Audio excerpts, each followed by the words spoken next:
Good morning, good afternoon, and good evening, wherever you are in the world. I hope you're good. I hope you're well. It's another edition of the 3 Tottenham on Tour questions. And today I've got a very special guest, a returning guest. I have Martin, formerly of the Trust. How are you, sir? I'm very good, mate. I'm very well, thank you.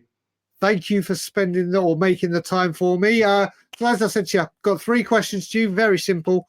First question, my good man. When or why did you become Levy Out?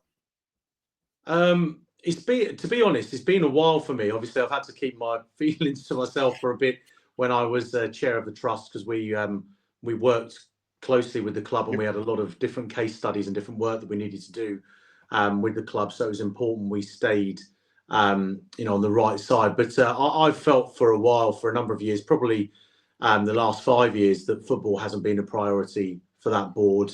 I don't think they necessarily care about the fans in the way that I would want them to care about the fans. I think they'd say they do, but I don't feel that they do. I feel that they give us lip service, and they're moving on to perhaps focus on how they think they can make more money out of the football club or the business they've created, rather than worrying about success on the field. And it's just got to the point now where you look at the decisions that are being made. You look at the whether it's season tickets going up last year, the decision on senior citizens, just general more away fans in the home stands than ever before than I can ever remember. It just feels like they don't focus on the football. We had King Charles at the Tottenham Hotspur Stadium, didn't we, a few days ago? And he threw an NFL ball. There was no thought as to whether or not he should even kick a football. Whenever they're talking about these concerts, they're talking about the Tottenham Hotspur Stadium. They're talking about the facilities. They're talking about what they can offer. They never mention the football club, and it just feels so far down the pecking order that we've got to the point where I feel like if football is a priority for them, they really have to take the time out to show it now, and to really show us that they care about the football club as much as we do.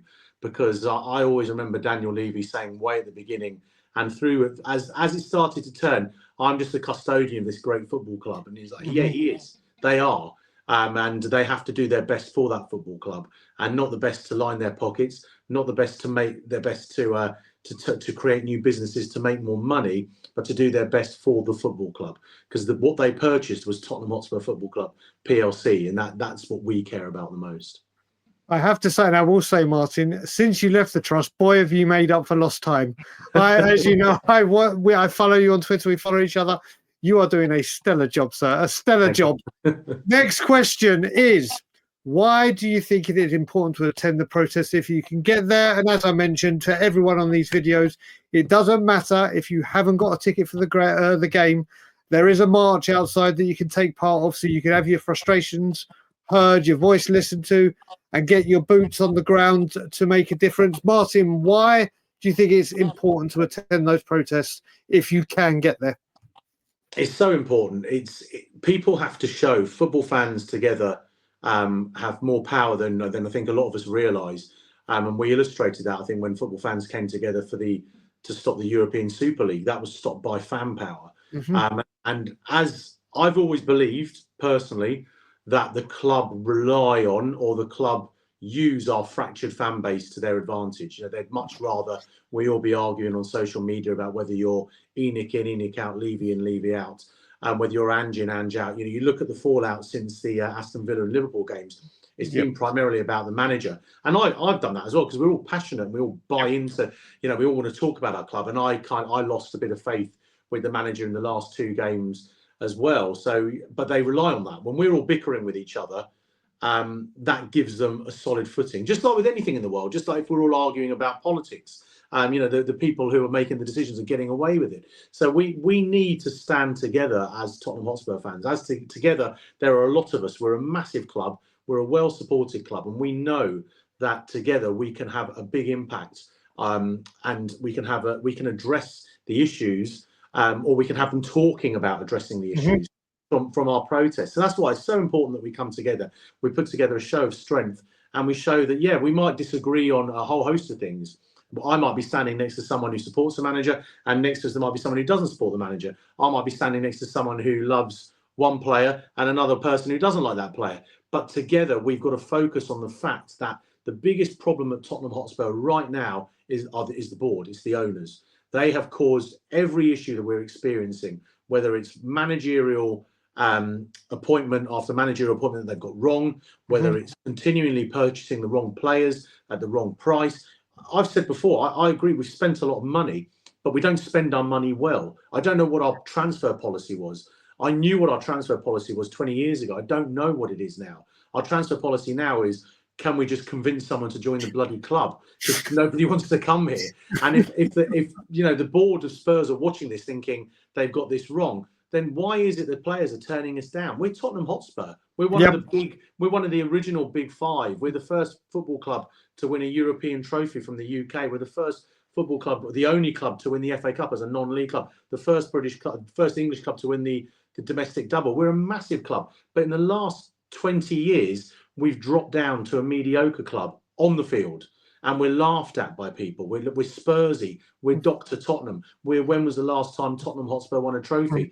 We can't blame consecutive managers for that. We can't blame players constantly for that. There's a reason why we've only won one trophy under ENIC, and that's because they're not prioritising football. So if you can get out there, if you can get out to support this protest, then please do, because the more the merrier, and we've got to show them that we've just had enough.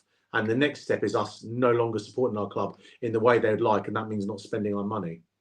Brilliant, Osman. Finally, mate, from Jay, as we know both well, what does change at Tottenham look like for you? For me, obviously, it's the removal of Levy and ENIC from all power and control of the club.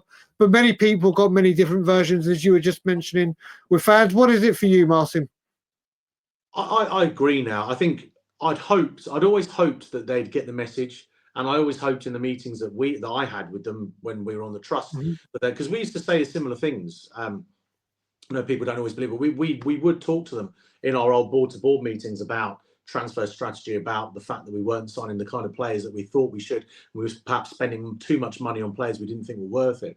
I'd like to see a structure in place of that club where we know what our transfer policy is, and we're actually, whenever to change to me means acting like a big club. So if we go back when we were in Redknapp's era and AVB's era or Joel's era, before we got to Champions League football, why couldn't we sign big players? Well, it's because we're not in the Champions League.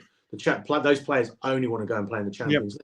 Oh, okay. We got to the Champions League. Well, why aren't we signing them now? Oh, well, why are Arsenal and Manchester United signing them and Chelsea when they're playing in the Europa League? You told us it's the Champions League. Oh, it's because of the stadium. They want to play in these great big stadiums. They want to play for. So when we get the stadium, we'll be able to sign these players. Now we've got the stadium. We were in the Champions League. We're still not signing the players. So this stadium was supposed to catapult us into the elite, and it has in terms of income. We're making more money than nearly any other football club on this planet. Yet we don't spend it and we don't compete. So change at Tottenham to me means competing like a club that charges fans the highest season tickets, among the highest season tickets in Europe. We pay the most, so give us what we deserve.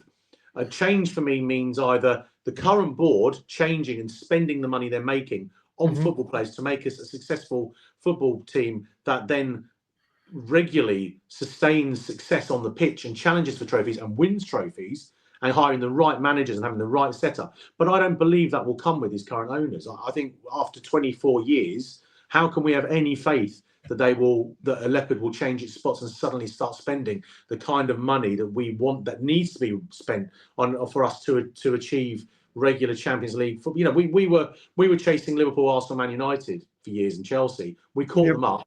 We let them go, and now we're behind Aston Villa, Newcastle. Well, now behind almost everyone in the bloody Premier League and today's day, aren't we? But we're not competing with these clubs on or off the pitch. And we've signed a manager who, when we signed Ange Postecoglou, I was really in support of Ange coming. But I also read a lot about Ange Postecoglou, and I read that he brings a lot. There are a lot of injuries in the way he trains and the way he plays his football. That's absolutely fine. That happens. He said he didn't want to compromise on his style, but at Celtic he had a squad that could challenge with those injuries. So I assumed that the board did their due diligence and knew that would happen, because it's not a coincidence, and that they would then give him the squad to be able to address those issues. And of course they didn't. We went into this season with 3 centre-backs The only Premier League team that I can think of with 3 centre backs. So change for me means, it means new owners. It has to, unless if there are Qatari investors or if there are any other investors looking at coming in, and they're saying to us that they're going to buy Tottenham Hotspur, they're going to invest in Tottenham Hotspur and keep Daniel Levy as the chairman, I would say to them, you really need to rethink your plans, because you will come in with a lot of animosity aimed towards you. In the same way that Manchester United now are getting the same level of supporter unrest as they had with the Glazers. The Glazers are still there.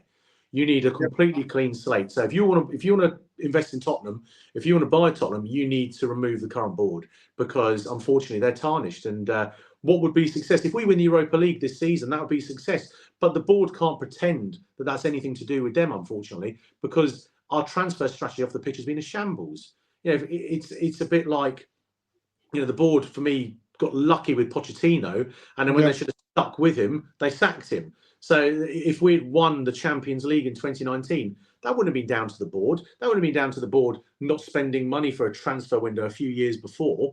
That would have been down to Mauricio Pochettino and the players and the way they worked.